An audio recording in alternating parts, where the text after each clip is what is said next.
Hello dear students of class 10th biology. आज का lecture 16 है और आज का टॉपिक है द ह्यूमन रिस्पायरेटरी सिस्टम। जैसे कि मैंने यहाँ मेंशन किया है, the human respiratory system. Okay, आइए इसको हम समझते हैं कि ह्यूमन रिस्पायरेटरी सिस्टम में कौन कौन से ऑर्गन्स पाए जाते हैं। तो जो फर्स्ट ऑर्गन होता है वो नोज होता है, उसके बाद में रिस्पायरेटरी पैसेज होते हैं और लंग्स होता है। ओके डियर स्टूडेंट्स, तो आइए समझते हैं हम। फिर यहां पे देखिएगा, ये हमने आपको समझाने के लिए ये नोज का स्ट्रक्चर ड्रा किया है, मीन्स केवल आपके समझने के लिए है ये। ओके, और इसको आप समझिएगा। यहां देखिए, जो नोज होता है उसके एंटीरियर साइड पे होल पाए जाते हैं, 2 होल होते हैं। ओके, इसको हम कहते हैं नॉस्ट्रिल।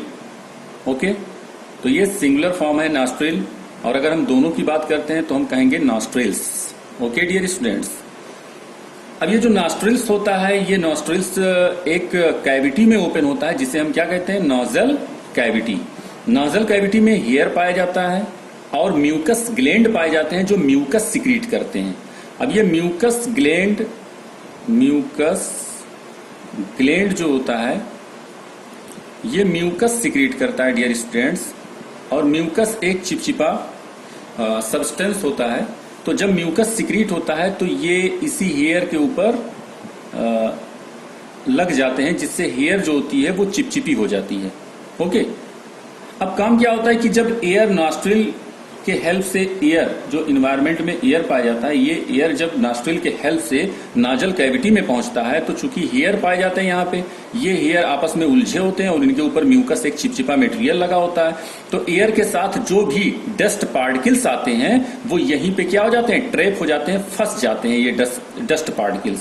ओके, यहीं पे ट्रैप हो जाते हैं। यानी हम कह सकते हैं कि जो नाजल कैविटी होता है, इस नाजल कैविटी में जो हेयर पाया जाता है और जो म्यूकस सिक्रीट होते हैं म्यूकस ग्लैंड से, उनका काम सिर्फ इतना होता है कि एयर के साथ आए हुए डस्ट पार्टिकल को ये क्या करते हैं, फिल्टर करने का काम करते हैं। Okay dear students, after that अब जो प्योर एयर होता है वो प्योर एयर आगे बढ़ता है और जाता है ये फायरिंग्स में। अब यहां जब फायरिंग्स है तो फायरिंग्स के आगे, फायरिंग्स जो है वो 2 पार्ट में डिवाइड हो जा रहा है। एक पार्ट तो असोफाइगस, फायरिंग्स जो है वो असोफाइगस में ओपन हो जाएगा, और असोफाइगस जाएगा स्टमक में, जो कि आपने डाइजेशन में पढ़ा होगा। ओके,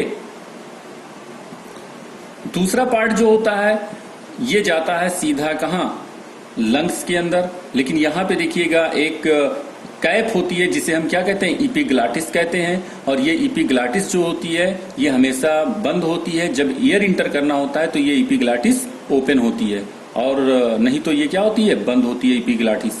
ओके, तो होता क्या है कि जब हम फूड को खाते हैं, खाने को खाते हैं, ओके, और उसको जब हम निगलते हैं, तो जब निगलते टाइम ड्यूरिंग डेग्लूटिशन प्रोसेस, ओके, ये इपिग्लाटिस बंद हो जाता है और जो फूड पार्टिकल्स होते हैं वो इसी रास्ते से असोफेगस में जाते हैं, और असोफेगस से फिर कहां चले जाते हैं, स्टमक में।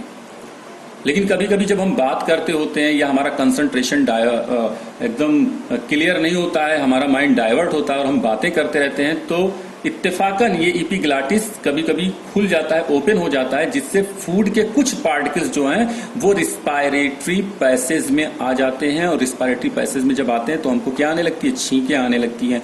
और ये तब तक छींकें आती रहती हैं जब तक कि ये जो पार्टिकल्स आया है फूड का, ये बाहर नहीं निकल जाता है। ओके डियर स्टूडेंट्स, तो इपिग्लाटिस इज द प्रोटेक्टिव कैप जो फूड पार्टिकल्स को रिस्पायरेटरी पैसेज में जाने से क्या करता है, रोकता है। ओके डियर स्टूडेंट्स, अब उसके बाद में जो रिस्पायरेटरी पैसेज होता है ये जा करके कहां खुलता है, रिस्पायरेटरी पैसेज। अब यहां पे हम दूसरा स्ट्रक्चर देखते हैं। यहां देखिए, ये लैरिंग्स है। ओके, तो ये आएगा तो लैरिंग्स इज द वॉइस बॉक्स, जहां से आवाज निकलती है, यानी कि साउंड प्रोड्यूस होता है, उसको हम क्या कहते हैं, लैरिंग्स कहते हैं। और ये जो एक नली बनाई है हमने, एक ट्यूब बनाया है, इसको हम कहते हैं विंड पाइप या ट्रेकिया कहते हैं डियर स्टूडेंट्स। और इस ट्रेकिया में सी शेप्ड कार्टिलेज होते हैं। ओके, जब हम कार्बन डाइऑक्साइड को बाहर निकालते हैं, ओके, उस टाइम ये जो ट्रेकिया होता है ये श्रिंक नहीं कर पाता है, सिकुड़ नहीं पाता है, क्योंकि ये जो कार्टिलेज रिंग होते हैं ये इस ट्यूब को एक मैकेनिकल स्ट्रेंथ प्रोवाइड करते हैं, जिसकी वजह से ये आपस में पिचकते नहीं है। ओके, अब यहां पे आप देखिएगा कि ये जो ट्रेकिया है यानी कि जो विंड पाइप है, ये विंड पाइप लंग नीचे की तरफ आता है, और जब नीचे की तरफ आता है तो ये लंग्स में इंटर करता है, और जिस पॉइंट से इंटर करता है उसे हम क्या कहते हैं, हाइलस कहते हैं। ये हाइलस हमने लिखा है, इस पॉइंट से ये विंड पाइप इंटर कर रहा है डियर स्टूडेंट्स। अब जब ये विंड पाइप हाइलस पॉइंट से इंटर करता है तो ये फिर दो पार्ट में डिवाइड हो जा रहा है। एक जो है वो राइट साइड डिवाइड हो जाता है और एक लेफ्ट साइड डिवाइड हो जाता है। अब इसका नाम हम क्या देंगे, इसका नाम हम क्या देंगे, ब्रोंकस। क्या नाम देंगे डियर स्टूडेंट्स, ब्रोंकस। ओके, ये सिंगुलर फॉर्म है, ब्रांकियोल इज द प्लूरल फॉर्म। ठीक है, तो दोनों को अगर हम कहेंगे राइट ब्रांकस और लेफ्ट ब्रांकस, या अगर हम दोनों का एक साथ नाम लेते हैं तो हम प्लूरल फॉर्म में बोलेंगे क्या, ब्रांकियोल। ओके डियर स्टूडेंट्स, तो यहां पे देखिए विंड पाइप हाइलस पॉइंट से इंटर करता है और फिर दो पार्ट में क्या हो जाता है, डिवाइड हो जाता है। हर एक पार्ट को हम क्या कहते हैं, हर एक ट्यूब को, हर एक नली को हम क्या कहते हैं, ब्रांकस कहते हैं। फिर ब्रांकस आगे बढ़ता है और ये सब डिवाइड होता है, जिसे हम क्या कहते हैं, ब्रांकियोल कहते हैं डियर स्टूडेंट्स। अब ये जो ब्रांकियोल होता है ये आकर के एक सैक लाइक स्ट्रक्चर में ओपन होता है, तो ये ब्रांकियोल आया और सैक लाइक स्ट्रक्चर में ओपन हो गया। ऐसे सैक लाइक स्ट्रक्चर को हम क्या कहते हैं, अलविलाई कहते हैं, जहां पे ऑक्सीजन और कार्बन डाइऑक्साइड क्या होते हैं डियर स्टूडेंट्स, फिल्ड होते हैं, भरे होते हैं।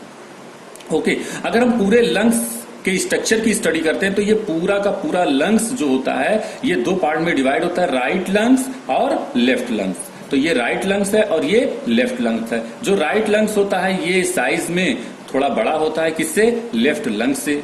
ओके, और ये लंग्स किस बेस पे रखे होते हैं, एक मसल्स होती है जिसका नाम होता है डायाफ्राम, और इसी डायाफ्राम पे ये लंग्स इनका बेस का काम करती है, लंग्स इसी पर रखे होते हैं।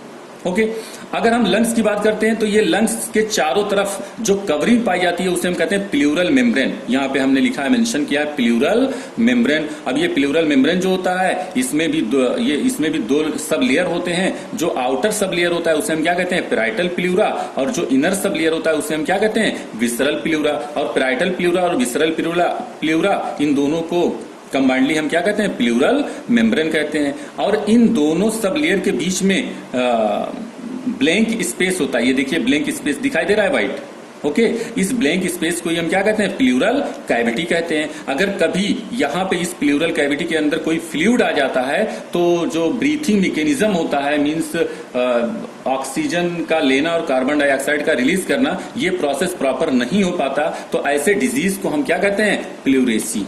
क्या कहते हैं, प्लूरेसी कहते हैं। तो प्लूरेसी तब होता है जब कोई लिक्विड जो है वो पैराइटल प्लूरा और विसरल प्लूरा के बीच यानी प्लूरल कैविटी में क्या होता है, आके फिल्ड हो जाता है, भर जाता है। तो इस वजह से जो है वो रिस्पायरेशन प्रोसेस जो है वो कंप्लीटली परफॉर्म नहीं हो पाता dear students. Okay dear students, one time आप फिर से समझ लीजिएगा। ये विंड पाइप है, इंटर किया, जब इंटर किया तो ब्रांकस हमने कहा, फिर ये सब डिवाइड हुआ तो फिर हमने क्या कहा, ब्रांकियोल कहा डियर स्टूडेंट। ब्रांकियोल कहाँ ओपन हो रहा है, एयर सैक में ओपन हो रहा है या अल्वेलाई में ओपन हो रहा है। ओके, अब ये अल्वेलाई, नंबर ऑफ अल्वेलाई कितना होता है, मिलियंस अल्वेलाई पाई जाती हैं लंग्स के अंदर। ओके डियर स्टूडेंट, इस बात को भी ध्यान रखिएगा। उसके बाद में यहाँ पे हम बुक देखते हैं, यहाँ पे आप बुक देखिए, यहाँ पे लिखा हुआ है there are millions alveoli in the lungs. The presence of millions of alveoli in the lungs provides a large area for the exchange of gases.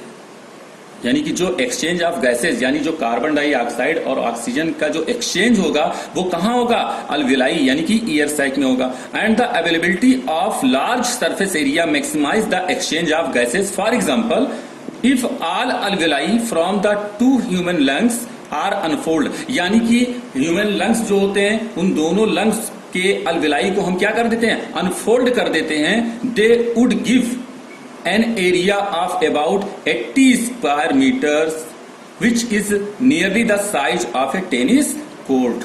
बात समझिए, the diaphragm is a sheet of muscle below the lungs. Lungs के नीचे एक muscles पाई जाती है जिसे हम क्या कहते हैं, डायाफ्राम कहते हैं। तो ये डायाफ्राम हमने कहा। उसके बाद में फिर हमने क्या बताया, हमने बताया कि ये जो एयर सैक होता है यानी कि जो अलविलाई होती है, यहाँ की अलविलाई को यानी कि इस लंग के अलविलाई को और इस लंग के अलविलाई को हम क्या कर दें, अनफोल्ड कर दें, तो हमें कितना स्क्वायर एरिया मिल जाएगा, 80 metre square. 80 metre square area हमको मिल जाएगा, जो कि एक टेनिस कोर्ट की जो लेंथ होती है, जो साइज होती है, उसके इतना हमें स्पेस मिल जाएगा। Okay dear students. और जो ऑक्सीजन और कार्बन डाइऑक्साइड का एक्सचेंज होता है, मतलब जब कार्बन डाइऑक्साइड यहाँ पे फिल्ड होता है, ये कार्बन डाइऑक्साइड रिलीज होता है, फिर ये कहाँ जाता है, ब्रांकियोल में जाता है, ब्रांकियोल से फिर कहाँ जाता है, ब्रांकस में, ब्रांकस से फिर कहाँ जाता है, विंड पाइप में जाता है, और फिर विंड पाइप से फिर कहाँ इंटर करेगा, विंड पाइप से फिर ये फायरिंग्स में आएगा। ओके, और फायरिंग से फिर नाजल कैविटी में, और नास्ट्रिल के थ्रू ये क्या हो जाएगा, बाहर निकल जाएगा। अगर एयर है तो एयर फिर पहले कहां एंटर करेगा, नास्ट्रिल में, फिर कहां जाएगा, नाजल कैविटी में, फिर कहां जाएगा, फायरिंग्स में, और फायरिंग से ये फिर रिस्पायरेटरी पैसेज में आएगा, यानी कि विंड पाइप में आ जाएगा, ट्रेकिया में आ जाएगा। और आफ्टर दैट जो ट्रेकिया होती है डियर स्टूडेंट्स, ये ट्रेकिया फिर उस एयर को लेकर के कहां पहुंचेगी, वो उस ट्रेकिया के थ्रू जो एयर है वो कहां आएगा, ब्रांकस में आएगा, और फिर ब्रांकस से ब्रांकियोल में आ जाएगा डियर स्टूडेंट, और ब्रांकियोल से फिर कहां आ जाएगा, एयर सैक में आ जाएगा।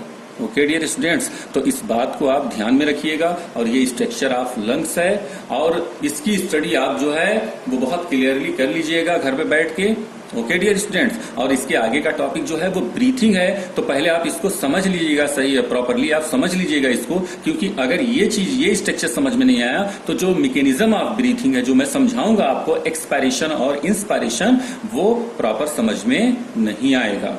ओके, और अगर इससे रिलेटेड कोई क्वेश्चन है तो वो कमेंट बॉक्स में आप जरूर पूछिएगा। ओके डियर स्टूडेंट्स, तब तक के लिए God bless you, thank you.